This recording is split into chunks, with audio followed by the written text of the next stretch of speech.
that we've missed interaction. We've missed hugging one another. We've missed being close to one another.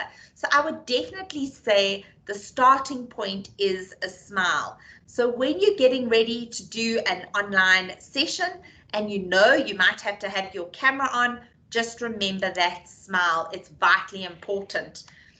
So obviously we don't all wake up in a good mood every single day. I certainly don't. So I want you to think about what are the things that impact your mood? What are the things that impact your happiness level?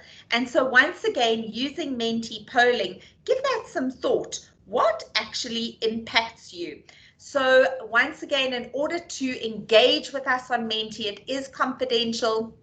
You can either go to menti.com and use the code 9445144, or simply click on the link that Thabo has sent us. But what really impacts your happiness level? Perhaps it is getting enough sleep.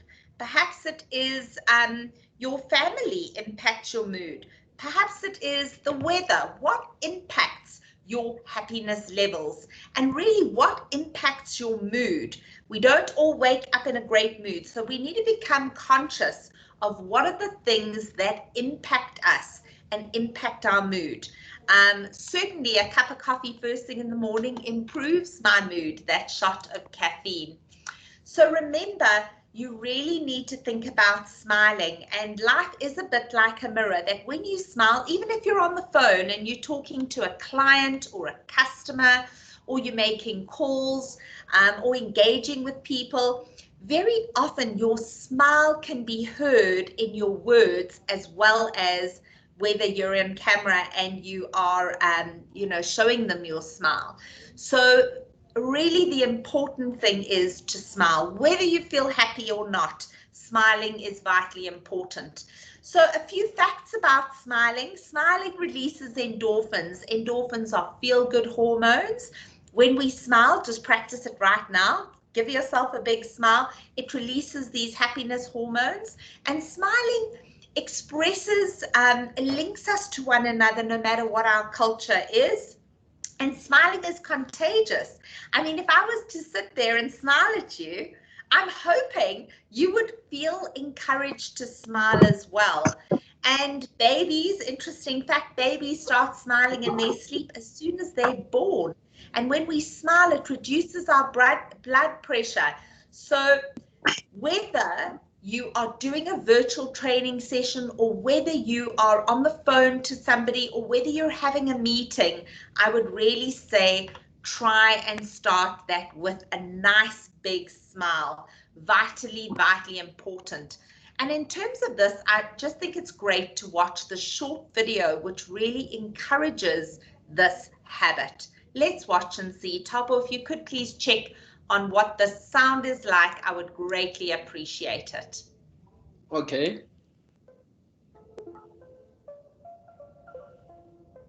It's loud and Hi, clear. my name is Matthew. I'm a photographer and a director. I've been shooting beautiful people looking beautiful for a great many years. And that's why I'm here today with Lauren, giving her some tips on how to look good on a webcam. So first things first, look good if you want to look good. Do your makeup, sit up straight, maybe smile, make an effort because you're on camera. Secondly, use some nice lighting. It can be very simple. I think just a simple desk lamp right over the lens of your device, centered to it, is going to be flattering for everybody. You could even put like a lamp with a lampshade right here, it would do the same thing. Or right here could be a window that would light you from the front. So you never want to be backlit. You don't want to be backlit, you don't want to be side lit, you don't want to be lit by the screen from underneath and look like a blue Frankenstein. You want to be lit from the front with soft light. It shapes the face. It just gives you a little bit of a glow.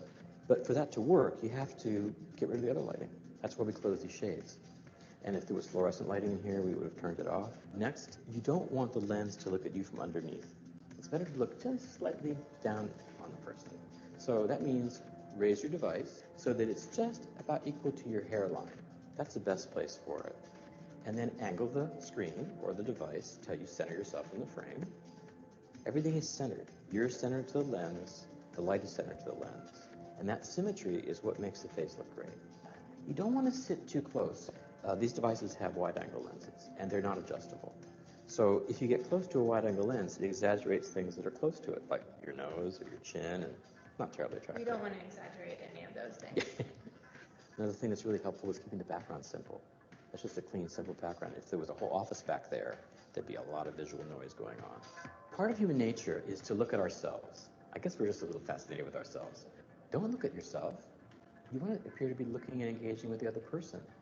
That means you have to look at the lens. That's actually where the eye contact happens. So when you're talking to the other person, look there. That's your eye line, the lens. That's what will give you eye contact with them. Oh, you look pretty good there, I gotta say. So I hope you enjoyed that short video. And I think, you know, along with smiling, there are some basics that we need to remember when we are doing online or virtual meetings. So literally, when we started out online training, I had to get used to being in front of a camera, A, and B, I had to make sure that the lighting was good. And I think that he gives a great example of that. Got good natural lighting, and let's pretend you're using your phone to do virtual calling or virtual meetings. If you walk around with your phone or with your laptop around the various areas of your house to try and get the best lighting. And for me, lighting is very, very, very important. So I'm using a desk lamp right now, and it's facing directly at me. And if I was to turn that light off, I've also got the light of a window shining on me, because lighting is so very, very important. So smile and then take a look at your positioning. And one of the key things when you're online is that, and when you are sort of presenting or in an online meeting, is that you need to understand that in order to try and connect with your audience or the people on the other end of the line, you want to try and look into the camera as much as possible and not necessarily look at the picture on the screen. So this does take practice, but I can honestly say vitally, vitally, vitally important. So obviously, the three, we've discussed smiling and your positioning. Now let's get into preparation, planning, and getting ready to perform. So the 3 Ps, vitally, vitally important. In fact, poor preparation very often means poor performance. So if we want to perform effectively, we need to plan and prepare and ready ourselves. So a few little bits of advice with regards to that. You want to always ask yourself, you know, who is going to be in the meeting today, or who's going to be in the training today? How long is the session going to be? Am I keeping an eye on time? What platform am I using? And if it is not a platform you're familiar or comfortable with, you definitely need to practice on that platform. And then what is the purpose of the meeting or of the session? And so asking you yourself these few questions can definitely assist you. And I can say to you that you also want to plan for the unexpected. So most probably since lockdown has hit us, I've done about 150 different webinars. So in today I'm doing 4 different webinars, and even though I have some experience now doing webinars, that doesn't mean to say I need to be sure of myself, because the unexpected can happen. And some of the unexpected things that happen during webinar training is very often connectivity issues. So it could be a connectivity issue on your side, the presenter side, or the person hosting the meeting, but there could also be then connectivity issues that impact your guests or that impact the other attendees. So, for example, if you are planning to use slides, or if you are planning, and if you have a colleague or a co-worker, good idea to always ask them to be on the webinar with you or on the call with you, and that they have a copy, so that if anything happens to you, you're able to make a plan. Over the last 4 or 5 months, I can honestly tell you there have been times where I've sort of frozen and I've had to run to another person's desk to present, or I've been knocked off because of technical difficulties and then had to rejoin meetings. So, you know, people are very understanding. We all operating in this new world in a new way. So really plan for the unexpected, but preparation is very, very important. So in order to be prepared, you want to ask yourself a couple of basic things. So for example, let's say you've got a virtual meeting with a new client. You want to say to yourself, well, who is my contact person? Do I have their cell phone number? Do I have the link for the meeting? Because very often people will book a meeting with you, or you book a meeting with somebody else, and it's a meeting booked in your diary, but there's no link. So the day before, I always check that I've actually got the links and I'm ready for that meeting. And then if you are meeting on a different platform and one you're not familiar with, try and test it out. So even if you ask a friend and send a link to a friend, let's say you're comfortable on Teams, this is the platform we're using for today's session, but let's say you've never done a Zoom meeting, or let's pretend you've never done a GoToMeeting, which is the Google platform, or let's say you've never done a WebEx meeting. You want to try and test it out beforehand, and then at least you calm your nerves and you know you've tested it out, because every platform, although having similar features, is slightly different. And then make sure you log in, especially if it's a meeting with a new client. I have noticed in today's virtual world that meetings are a lot shorter than they used to be. There's no time for chit chat and jibber jabber. So sometimes if you are late, you might miss key information. So if you want to make a good impression, log in at least 10 minutes before the meeting is due to start. And then ask yourself, you know, who is this meeting with? What's the purpose of the meeting? And what is your goal? What is your goal? Before you go into any meeting or before you make any business call, you want to ask yourself, what is the goal? What is the objective of that meeting? So a few little simple checklists. What you want to do is you want to say, are you and your client on the same page? So for example, I was asked to do a presentation to a client. I'll share with you, it was Woolworths Financial Services. So we all know the Woolworths brand. I thought the meeting was with one person. And when I hopped on to the meeting, there were 10 other people. So the client was under the expectation that I was going to be doing a presentation to 10 people in their human resources department.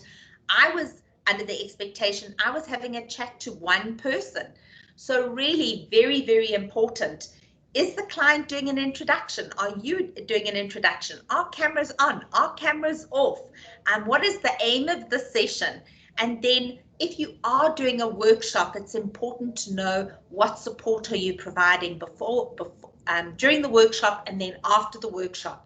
So you'll see Thabo a number of times in his introduction, he said, we will be sending you slides. We will be sending you the recording. There's no need to take notes. So very, very important. And give us your feedback. Give us your comments. We're wanting engagement. Then ask yourself, in terms of preparation, do you have slides to prepare? And prior to the workshop or prior to the meeting, you need to make sure that your slides are saved and that they're easily accessible to you, and that you know how to share slides on that platform. So for example, on the Teams platform, it gives you an opportunity on that little arrow to share slides. And then there's a little box which says, do you want to include system audio? So if I'm preparing slides and I need you to be able to listen to visuals and to audio as well, I need to check that box and I need to make sure that it works before the time. So you need to review your slides, know your content, and also be able to have the videos inserted. So a wonderful little tip and tool I can give you is a free service called ClipGrab.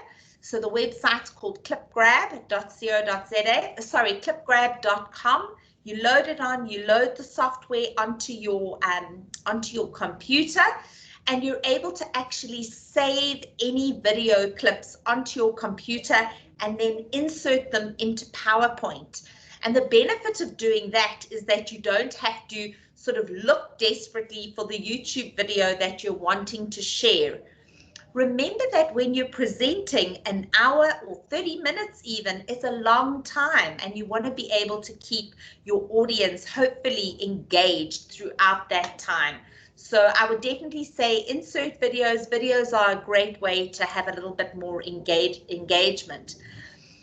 And then P, the last P, perform. When you show your face, you need to be authentic, you need to be yourself, but very importantly, you are on camera. The sessions are very often recorded, even business meetings. In fact, did you know, in terms of our magistrates' courts, they're now recording all sessions. So it's great proof that that session happened. But remember that that recording can be saved and it can be shared. You do need to get permission, obviously, that you are recording. So you have to give consent to the recording, but you want to be yourself, but you are on camera, and recording means that that video can be available for the next 5 or 10 years. So in terms of videos, let's watch the short message with regards to making sure that the meeting is as effective as possible. Let's watch and see.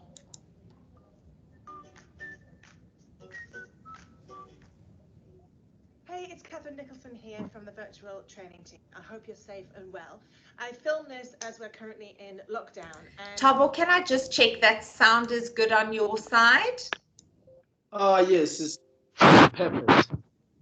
Okay, great. If you can't hear, please would you just increase your sound on your computers, and I'm going to play once again. we just wanted to share a few tips around presenting virtually.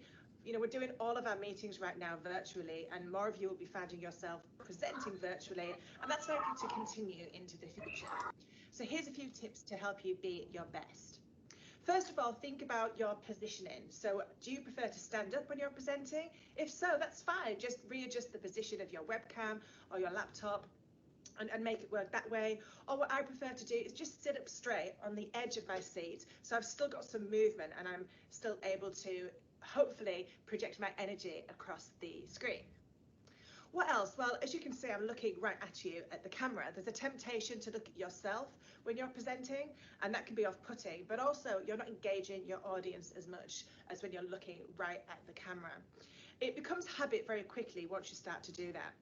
And if you find yourself a distraction, then just consider taking your video down so that you can't see yourself, but everybody else can.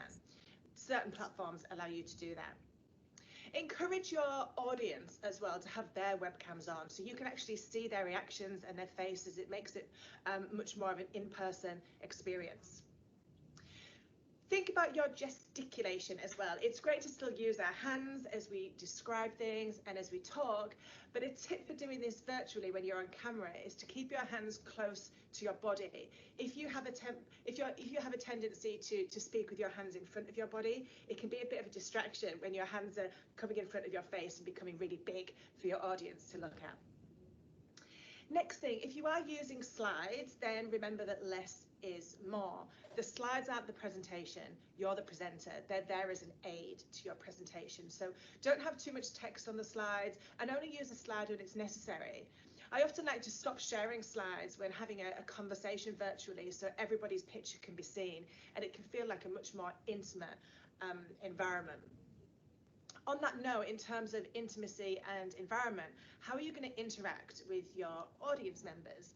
The great thing about delivering virtually our presentations is that we have usually functionality on whatever platform that we're using to encourage our audience to interact with us. So you can get them to share emojis or answers to questions in the chat box or point at something on the screen with annotation tools.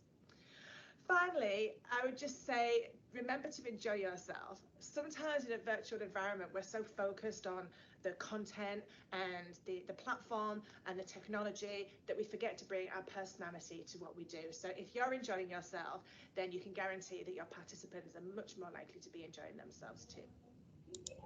So I hope you found that valuable. I certainly found that that's a great tip in terms of virtual meetings and presentations. So she spoke about using your eye contact, looking at the camera. She spoke about being careful of your hands and not putting your hands in front of your face, and then really trying to connect with your audience and also making sure that your positioning allows you to be comfortable. You'll see I am sitting on a chair, but the truth is I could be sitting back on my chair like this. Now that isn't for me. It doesn't feel like I'm fully engaged. When I'm sitting on the edge of my chair, I feel like I am more engaged with my audience and I'm sort of able to connect with you in a more personal way. So very, very important, the way in which you really are sitting or standing. And so P stands for performance. Remember that you are your own personal brand. You know, every person has a brand. And this is sort of the promise you're making to other people. So some people, when they're constantly late, have a brand of late coming. If you're a very happy person, you might have a brand of happiness. If you're a person who's very caring and empathetic, that could be your brand. So very important, remember that you're presenting your brand, you are on show, people are watching you, so you want to try and look as presentable or professional as possible. So it's the little things, making sure your hair is nicely done, making sure you've got lipstick, you know, make yourself feel good, and then chances are your audience will also notice that. And then your best is good enough. You are awesome. So just remember to remind yourself of your own awesomeness. So in terms of professional and sort of professional tips when we're at work, remember, reliability is very, very, very important. In terms of reliability, you know, people like people who they can rely on. So for example, if you are doing a workshop or if you are doing a meeting, make sure that you're there and make sure that you're on time. If you say you're going to be there early, then be there early. Then definitely honesty is such an important quality, and being honest and truthful in meetings are also vitally important. You can't sort of overpromise and underdeliver. And then definitely respect for all people, especially in a virtual world, being able to show them that, and then show them your competence and your integrity. Remember, integrity is really what are your principles, what direct you. So now we've gone through the S for smile, the P for being prepared. Now let's take a look at R for readiness. So I think really just a basic checklist would be like, before any sessions, make sure you go to the bathroom, make sure you have some water close by. Remember, if you're feeling a little bit nervous, chances are your mouth might get really dry. So you want to make sure that you have water, that you pop to the bathroom, you check that your connectivity is working. Remember, this only works if there's connectivity. Switch off. So something I never realized was that other programs affect connectivity.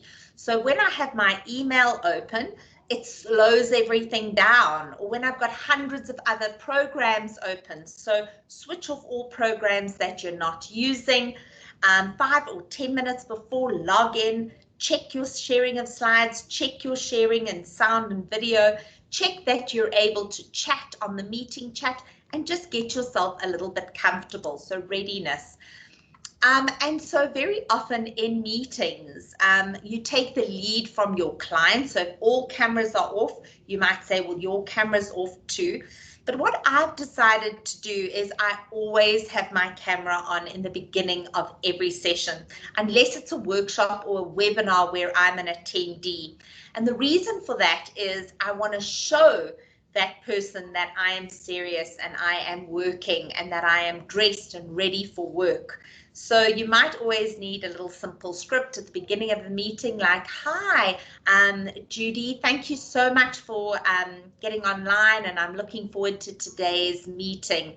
I understand we're waiting for a few more people. So how are you doing today? How are things going? So really be prepared and have a few script ready. Then R also stands for respect and respecting your audience's time. If your client only gives you 30 minutes, that's the time you've got. Today we've got an hour. So I know we've got an hour and I know I need to leave time for questions and answers, but I do think respect is critically important. So in terms of that, best I move on to I. So I stands for interaction, engagement, and energy. And I know energy begins with an E, and so does engagement, but I still think that they're very vital points. Remember, in terms of engagement, you can say to people, you can use mentee polling, or you can ask people to engage. So you could say, if you're enjoying the session, please raise your hand. Does everybody know how to raise their hand? I'd love you to raise your hand if you're enjoying today's session. So if you know how to raise your hand, raise your hand. Tabo, Caroline, Barney, Martin, thank you for raising your hand. That's absolutely fabulous. I'm so glad you're enjoying the session. But I can't be upset if Katie doesn't raise his hand, or if Adette doesn't raise their hand, guys. So the truth is, you can ask for engagement, but you can't expect it. You can say, send in your questions on the chat. But if people don't send in their questions, you can't get upset. So really, don't let lack of engagement affect your energy levels. So you've got to keep your energy up. So I really can say that energy is vitally important. Think about when you meet somebody for the first time and you shake their hand. And let's say you shake their hand and they give you this like limp hand and there's nothing there. There's no energy. They're not giving you energy. And so really, when you meet with somebody the first time, energy is contagious. So, hi, it's so lovely to meet you. And in the virtual world, you've got to give energy, because if you give energy, I promise you, they're going to give you energy right back. So try and keep your energy levels up throughout the whole meeting. Now, you can't be so energetic that it seems fake. You've just got to be yourself. So you've got to be authentic, but try and keep your energy levels up. And remember that if you're presenting in a meeting and you're giving them information, you want to try and vary your tone. Just imagine I had given the entire presentation using this single monotone. You would all, I am sure, be asleep by now. So remember, tone is also very, very important. So moving on to N, and N stands for noise. So that's the reason why in a webinar environment, we ask you all to put yourselves on mute, because the minute you have your cameras on and yourselves not on mute, there's a lot of background noise. And so when people are trying to learn and engage in a webinar, you want to try and have as limited background noise as possible. So for example, if you're at home and you've got animals, let's say dogs, bring the dogs inside, let them sit with you so that they're not barking during your session. But definitely noise can be incredibly distracting. And G finally stands for growth. Remember that on anything that we do, we don't have to be great to start, but we've got to start to be great. Let me repeat that. You don't have to be great to start, but you've got to start to be great. And so growth and improvement is very, very important. There've been times over the last 6 months that I've failed, and I've failed dismally in a webinar and a workshop, and the content hasn't worked, or I've had technical difficulties, or I've really felt like the audience didn't enjoy it. And that's okay. It's during those times where things don't work that we've got to have the resilience to get up and try again. So remember, that word can and can't is just separated by an apostrophe T. So remember and remind yourself you can.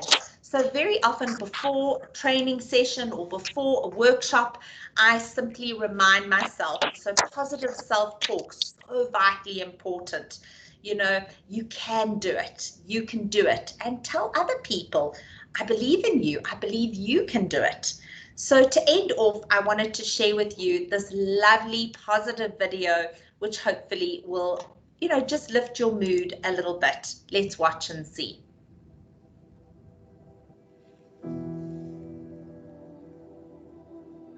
I am me. I will never pretend to be another.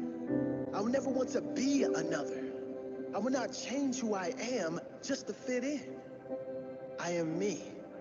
I am not perfect, but I'm working on myself, working to become the best version of myself. I am working on myself to continue to expand my own self through my own work, in my own way. I am me. Not the me you think I am. Not the me you want me to be, but just me, the one I want to be. I am me. I make my own decisions. I don't follow. I walk my own path. It's not always easy, but I'd rather walk alone than walk with others in the wrong direction. I am me. I am strong. I have a big heart. I speak my truth. I don't back down. I am me. I don't settle. I go after what I want. I won't apologize for being me. I am me. I accept you. I accept everyone as they are, as they want to be. That's me.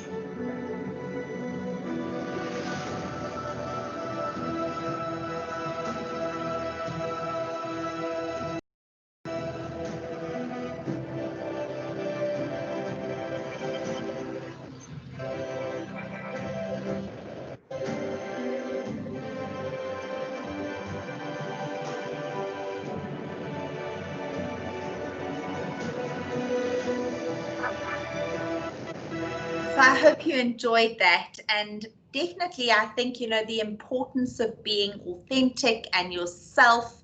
I think it is so very important to be you, and you are wonderful. And for those of you who are studying at Academy of York, you know, you're on this journey to improve yourself. You've committed to lifelong learning. And I just want to say I'm so proud of you. As a college, we're so proud of each and every one of our students who really try to be their very best versions of themselves. And life is that wonderful. You know, it's about a journey, not necessarily that destination. So I hope you found the learning aspect of the session valuable, and that you got some tips and tools around virtual sessions and how to present yourself and look your personal best.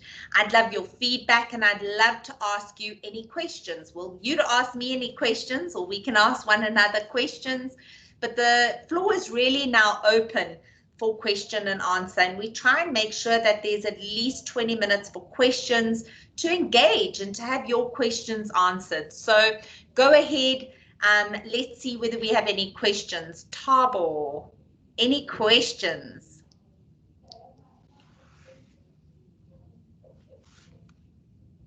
Yes. Thank you very much, Val. It was such an amazing and insightful topic.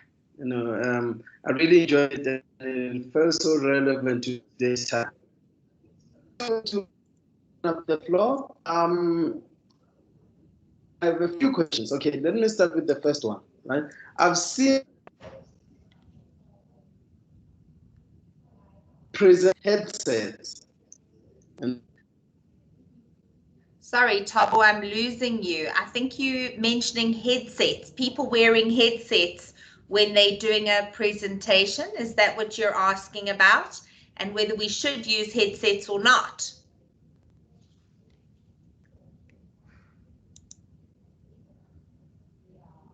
I think that was Thabo's question. Is that correct, Thabo?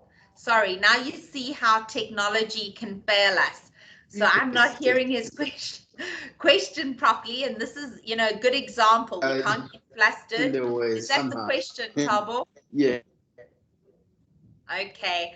So I think, you know, it's absolutely perfect. I've been in a lot of webinars where people wear headsets. I personally am not loving headsets myself. So I do think it all depends on the quality of the headset. So if you're using small little things in your ears that are very discreet, or one of my colleagues has small ones with a little string, and she definitely finds the quality is great. But I'm not wild on very big sort of headsets, maybe because I'm a little vain. I don't like the headsets and how it makes me look. But I would say that if you're comfortable with that and you feel like you are, more comfortable using headsets and it blocks out external noise and you're able to focus on your audience, then absolutely use a headset. I don't think that there's any right or wrong answer to that. But great question, Thabo. Are there any other questions? I'd like to encourage everybody to post their questions on the chat function. I have another question, right? Let's say during a session, people lose interest somehow, right? And then what do you do then? So sorry, Thabo, I lost you halfway through that. I think you're saying, okay, what do you do when people lose interest in a session? So yes, there's really nothing you can do about that. You can, especially if it's in a webinar session and you're doing training, very often you can't see whether the person has lost interest or not. Because their cameras are off and they don't necessarily have cameras on. I would say that the habit seems to be for many people that they multitask during webinars. So during a webinar, they're learning, but they also may be doing emails or something else. So at the beginning of the session, I really try and encourage people to focus, because multitasking, we might think multitasking is productive, but actually it isn't very effective because we're not fully engaged with the content. So yesterday afternoon, I watched a webinar, and funnily enough, my partner Richard watched the webinar at the same time, and he said to me, what did I think of the webinar? And I said, I absolutely loved it. It was so valuable. I got such incredible nuggets of information. And I said, what did you think of it? And he was like, yeah, it was okay. And I said, well, can I ask you, what were you doing during the webinar? And he said, well, you're so right. I was trying to catch up on email. So he wasn't fully vested into that hour of learning, whereas I was literally writing notes, and I found the speaker was brilliant and I wanted to learn from him. But remember that when you're a teacher, you cannot force your learners to learn. But even if your learners get one or two little nuggets of information, then that's great. People learn what they're ready to learn and what they want to learn. So I would say focus on yourself and what you can do. Don't worry about what's out of your control. Other people are out of your control. But definitely, if it's a smaller meeting, I would definitely say that when cameras are on, people are then 100% focused on you. So if it's a small meeting, so 4, 5, 6 people in a meeting, I would definitely lead by example. I'd have my camera on and I would encourage them to put their cameras on, so that, especially if it's a new meeting and you haven't met the person before, because then you're able to really connect with them, even if it's just for 2 minutes at the beginning of the meeting. So really, really, really hope that answers your question and answers it adequately. Any other questions, Thabo? Yes. I have a number of them. I see. Okay. I'll read the other participants' questions. But yeah, here's a question. How are virtual meetings going to affect the future? How are virtual meetings going to affect how business meetings are run in the future? That's a great question. So obviously I can't see the future, but I can say that I think virtual meetings save a significant amount of time. So the other day, I had a meeting in person and it was at BMW. So I had to drive 1 hour and 20 minutes to Roslyn, BMW. I had to get through the safety and security briefing. I finally got into my meeting 2 hours later. I then had a 1 hour meeting, and then I had to once again. So the meeting, instead of taking 1 hour, took 5 hours of my time. So my message is that I'm not quite sure, but a lot of companies that we work with are still only working in a virtual setting. I do believe that COVID is going to be with us for some time. There's good news that there's now a vaccine that is being tested by Pfizer. But I think that social distancing will continue for a while. And I think what social distancing has taught us is actually virtual is very effective for some organizations. So I would say embrace virtual, act like you're going to continue in a virtual environment. And I think that some meetings, some companies will realize that, you know, traveling to Cape Town or Durban or Pretoria for meetings is a waste of time, and that they're rather going to do things virtually if they want to. So it will be a culture decision within the company, but my feeling is that some people will love to go back to face, but other people are going to embrace virtual because it saves time. And remember, time is money. So if you can have 5 meetings a day virtually or 1 meeting in person, you're going to obviously try and do the 5 meetings virtually. So that's sort of what I'm imagining. Yes, that's a very insightful answer. Time is money. You know, I've got a question for Margaret. She says, may you please advise about the suitable background for virtual meetings? Okay, great question, Margaret. And I really encourage you to watch the video that we played at the beginning of the session. I noted that you arrived a little late. We had a great message around, or video around, preparing your camera and looking at backgrounds. So just to let you know, Thabo is using a virtual background at the moment. So I know that because Thabo's in the office and I know what his office looks like. I'm not using a virtual background. And the reason for that is sometimes when you use virtual backgrounds, it impacts quality of sound. Not always, sometimes. So I would always say to you, try and just have a plain wall as background, or something sort of 1 or 2 things. Try not have too much what they call background noise. So less is more. Try for better lighting. And if you're going to use a background, choose a background that is relatively plain if you're going to be doing a long presentation. So in order to change those backgrounds, literally you click on those 3 little dots on Teams and you're able to change your background. So very, very important. I hope that answers your question. I believe it does answer the questions. The question. I've got a question from Wilna. How efficient is virtual live coaching? Would it be less effective than person to person? So Vilna, that's a very interesting question. And in terms of coaching and mentorship, so I'm involved with a business called Interface that do financial coaching, and we've always done financial coaching face-to-face, and we really believe in financial coaching face-to-face. I would say that if it's virtual but still face-to-face, whereby you're able to watch the person's expressions and share how you're actually feeling and both cameras on, it should be as effective as face-to-face, because literally you're able to see how the person responds. If you don't have cameras on and you're doing coaching, it's very difficult to be able to then connect with that person, watch their body language.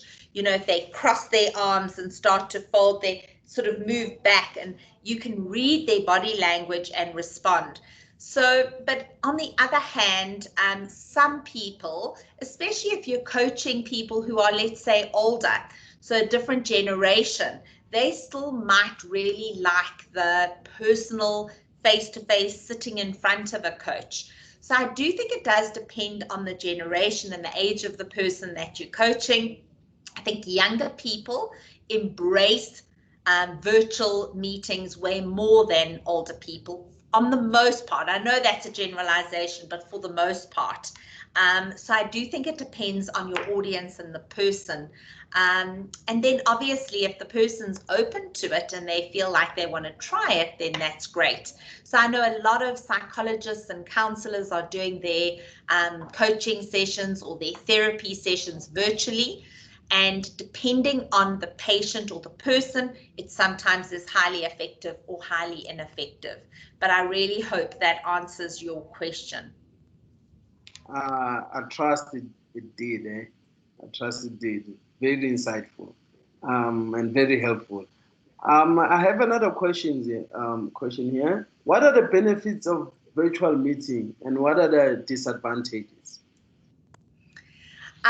So I'd say one of the big benefits is that from a time perspective, you're able to do more meetings. So that's a great benefit. Instead of you driving all around the country to see different people, you're able to literally, with a click of a button, you don't waste time in the car. So I would definitely say time is important. And also sometimes it's really difficult to get all decision makers or key people into the same venue. So for example, a lot of corporate companies are doing their board meetings virtually, and the benefit is that it's time saving, the meeting's more focused, and you're able to get through content a lot quicker. The downside for me, the biggest downside to virtual, is that you can't really connect with that person. So I would say that if you're meeting the person for the first time, if you can meet with them face to face, it really is beneficial. You know, I love classroom training. I love the way in a classroom I can watch people's expressions. I can see whether they're engaged or not engaged. So I think that it would be great to get back into real world classroom-based learning. I also think it would be great to get back into real world meetings, but it's not always possible. So once again, I think we need to embrace the virtual world. I do think that the benefit of virtual is you also can record it, so then you can go back and you're able to really, we know that distance and online learning is one of the most effective ways of learning because you're able to go back and rewatch it. In a classroom, the teacher walks out the class, the lecturer walks out the classroom, and they're gone. You can't record it necessarily unless you get their permission and you're recording it on your device. So I hope that answers your question. Oh, it definitely does. Definitely does. I've got another question here. Which career fields would need you to have virtual meeting presentation skills? What career fields would you need to? So I can honestly say to you that most careers would need virtual coaching, at least virtual meetings nowadays, except maybe doctors. Although with that being said, some doctors are now doing virtual consultations with patients. So the world is moving. So normally you would say a doctor has to see their patient, not necessarily. WebMD is all about virtual meetings with your doctor. I would say a nurse, if you're in a nursing field, you would need to be obviously in a hospital, not being able to nurse virtually. But teachers are working virtually now, and most schools are offering, or some schools are offering virtual lessons or virtual education. If we have a look at careers like health and safety, if we look at human resources, if you look at anything in the corporate environment, we are having virtual meetings. And so therefore, I would definitely say 90% of careers. Most probably in retail stores, you wouldn't get as much virtual, but they might be then using virtual meetings for training. So once again, or if you're meeting with your manager in terms of a one-on-one meeting and your manager's based in Durban and you're based in a retail store in Joburg, you might still need some virtual meetings. So I do think that virtual meetings will stay with us even after COVID. Even after there's a cure or a solution for COVID, I think that virtual will continue in some way or form in the future. Yes, yes, definitely. Very insightful answer. Thank you very much, Pa. I see a lot of compliments. A great session. People loved it. I've just ran out of questions personally, and I don't see, we left with just about 5 minutes left. I'd like to ask the participants if there's any last-minute questions, or should we just close off the questions? So yeah, remember, more than happy to answer any questions. I think sometimes in questions we learn something new, and very often it's through our colleagues or friends, can I call us, asking questions that we get insight into something that isn't covered. So yeah, big thank you for those questions being answered. But if there are no questions, please feel free to log off. From my side, a big thank you, Thabo, for organizing today's session, for communicating it. Just a reminder, the college is having, the Academy of York College is having a virtual open day. So there you have it, another way in which we're using virtual to be able to give you a feel for the college. I really encourage you to join us. And the virtual open day will really give you a sense of the college's brand promise. You'll learn a bit about its history. You'll meet and hear student success stories from other students. So the date is the 26th of November. I think the time is 11 o'clock. And yeah, watch out for that. And just remember, Wednesday webinars are an opportunity for you to learn, for you to have family members learn, and everybody is welcome to join our Wisdom Wednesday webinars. So from my side, thank you very, very much for attending. Hope you found it useful, and have a fabulous, wonderful Wednesday. Thank you so very much. Thank you very much, Val.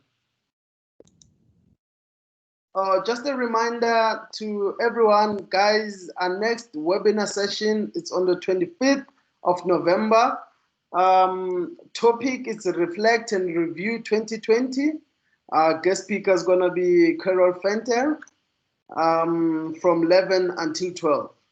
It's going to be an interesting one as well. As Val mentioned, on the 26th, it's our virtual open day.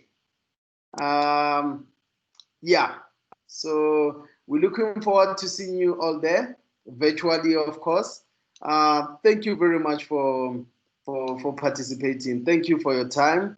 Thank you for your patience. Enjoy the rest of your day, guys.